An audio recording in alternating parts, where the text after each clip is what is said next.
ಪಕ್ಷದ ವತಿಯಿಂದ ಶರಣು ಶರಣಾರ್ಥಿಗಳು.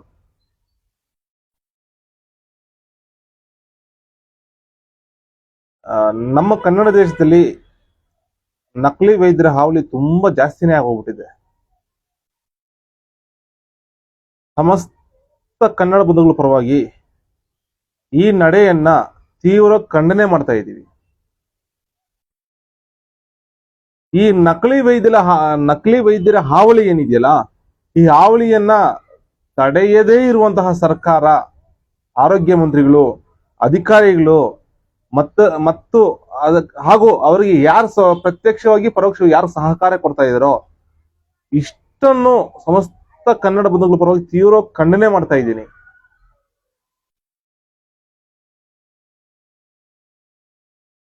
ನಮ್ಮ ಕರ್ನಾಟಕದಲ್ಲಿರುವ ವೈದ್ಯರು ಅವರ ಪದವಿಗಳನ್ನ ಮಾರಾಟ ಮಾಡಿಕೊಂಡು ಈ ಗುಜರಾತ್ ಅವ್ರಿಗೆ, ರಾಜಸ್ಥಾನಿಗಳಿಗೆ ಹೆಚ್ಚು ಇವರಿಗೆ ಜಾಸ್ತಿ ಆಗ್ತಾ ಇರೋದು, ಗುಜರಾತಿಗಳಿಗೆ ಮತ್ತೆ ರಾಜಸ್ಥಾನದ ಭಾಷಿಕರಿಗೆ, ಗುಜರಾತ್ ಭಾಷಿಕರಿಗೆ, ಆ ಜಾಗದವ್ರಿಗೆ ಇಲ್ಲಿ ಕರ್ನಾಟಕದಲ್ಲಿ ಯಾರು ವೈದ್ಯಕೀಯ ಪದವಿ ಪಡ್ಕೊಂಡವರೋ ಅವರಿಂದ ಪದವಿಯನ್ನು ಮಾರಾಟ ಮಾಡ್ಕೊಂಡು ನಕಲು ಪ್ರಮಾಣ ಪತ್ರಗಳು, ನಕಲು ವೈದ್ಯಕೀಯ ಪತ್ರಗಳೆಲ್ಲ ಮಾಡಿಸ್ಕೊಂಡು ಸಮಸ್ತ ಕನ್ನಡ ಬಂಧುಗಳು ಜೀವಕ್ಕೆ ಹಾನಿ ಆಗ್ತಿದ್ರು, ಇಂಥ ದೊಡ್ಡ ಹಗರಣ ನಡೀತಿದ್ರು ಸರ್ಕಾರ ಕಣ್ಣು ಮುಚ್ಕೊಂಡ್ರೆ ಯಾಕೆ? ಇದ್ರ ಬಗ್ಗೆ ಆರೋಗ್ಯ ಮಂತ್ರಿಗಳು ದಿನೇಶ್ ಗುಂಡೂರಾವ್ ಅವರು ಏನ್ ಹೇಳ್ತಾರೆ? ಏನ್ ಕ್ರಮ ತಗೊಂಡಿದ್ದಾರೆ? ಇದಕ್ಕೆ ಸಂಬಂಧಪಟ್ಟಂಗೆ ಯಾರ್ಯಾರು ಈ ಒಂದು ನಕಲಿ ಪದವಿ, ಇಲ್ಲಿರೋ ವೈದ್ಯರು ನಕಲಿ ಪದವಿಯನ್ನ ವೈದ್ಯರು ಅವರ ಪದವಿಗಳನ್ನ ಬೇರೆ ಹೊರಗಿನವರಿಗೆ, ಪರಭಾಷೆಗಳಿಗೆ ಕೊಟ್ಟು ಕನ್ನಡಿಗರ ಸಮಸ್ತ ಕನ್ನಡ ಬಂಧುಗಳ ಜೀವಕ್ಕೆ ಸಂಚಕಾರ ಆಗಿರುವಂತಹ ಷಂಡರನ್ನ ಕೂಡಲೇ ಬಂಧಿಸಿ ಒದ್ದು ಒಳಗಡೆ ಹಾಕ್ಬೇಕು. ಒದ್ದು ಒಳಗಡೆ ಹಾಕಿ ಕಠಿಣ ಕಾನೂನು ಕ್ರಮ ಕೈಗೊಳ್ಬೇಕಂತ ಬಿಟ್ಟು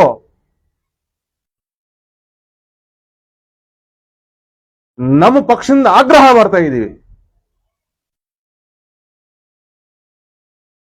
ಅಕಸ್ಮಾತ್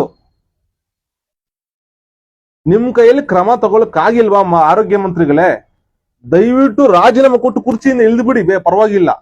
ಇಂತಹ ಒಂದಾದ್ರೂ ಒಂದಂತೆ ಏನು ಎಲ್ಲಿ ನೋಡಿದ್ರು ಬಾಣಂತಿಯರ ಸಾವು, ಈಗ ಇದೊಂದು ನಕಲಿ ವೈದ್ಯರ ಹಾವಳಿ. ಇನ್ನೆಷ್ಟು ಜನ ಸಾಯ್ಬೇಕು ನಮ್ಮ ಕನ್ನಡ ಬಂದು? ಎಷ್ಟು ಜನ ಬಲಿ ತಗೊಂತೀರಾ ನೀವು?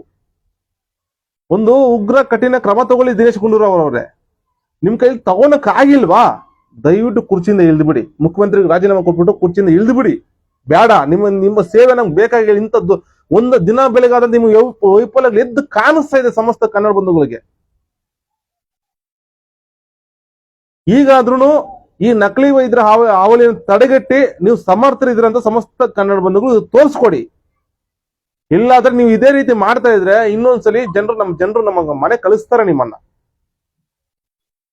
ಇನ್ನೊಂದ್ಸಲಿ ಮನೆ ಕಳಿಸ್ತಾರೆ. ಇಂತ ಇಷ್ಟೊಂದು ಏನು ಇದಿಲ್ಲದೆ ಸ್ವಾಭಿಮಾನ ಇಲ್ಲದೆ ಮಂತ್ರಿ ಪದವಿ ನಿಭಾಯಿಸೋದು ಅಷ್ಟೊಂದು ಒಳ್ಳೇದಲ್ಲ. ಇದು ಸಮಸ್ತ ಕನ್ನಡ ಬಂಧು ಮಾರಕ ಆಗುತ್ತೆ. ಇದು ಸ್ವಾಭಿಮಾನ ಬಿಟ್ಟು ಹೊರಗಿನವರಿಗೆ, ಪರಭಾಷಿಕರನ್ನ, ಅದು ನಮ್ಮ ಕರ್ನಾಟಕದ ವೈದ್ಯ ಅವ್ರ ಪದವಿ ಮಾರಾಟ ಮಾಡಿದ್ರೆ ಇಷ್ಟೊಂದು ದೊಡ್ಡ ಹಗರಣ ನಡೀತಿದ್ರೆ ನೀವು ಸುಮ್ಮನೆ ಕೈ ಕೊಟ್ಟುಕೊಂಡು ಕೂತ್ಕೊಂಡಿದ್ರೆ ಏನ್ ಹೇಳ್ಬೇಕು ಇದಕ್ಕೆ? ಸಮಸ್ತ ಕನ್ನಡ ಬಂಧುಗಳ ಪರವಾಗಿ ಮತ್ತೊಮ್ಮೆ ನಾನು ಮೊನ್ನೆ ಮುಖ್ಯಮಂತ್ರಿಗಳು ವಿನಂತಿ ಮಾಡ್ತಾ ಇದ್ದೀವಿ, ಇದ್ರ ಬಗ್ಗೆ ಉಗ್ರ ಕಠಿಣ ಕ್ರಮ ಕೈಗೊಳ್ಳಬೇಕು. ಸಮಸ್ತ ಕನ್ನಡ ಬಂಧುಗಳ ಪ್ರಾಣ ಉಳಿಸ್ಬೇಕಂತ ಬಿಟ್ಟು ನಾನು ಸಮಸ್ತ ಕನ್ನಡ ಬಂಧುಗಳ ಪರವಾಗಿ ನಮ್ಮ ಪಕ್ಷದಿಂದ ವಿನಂತಿ ಮಾಡ್ಕೊಂತ ಇದೀವಿ.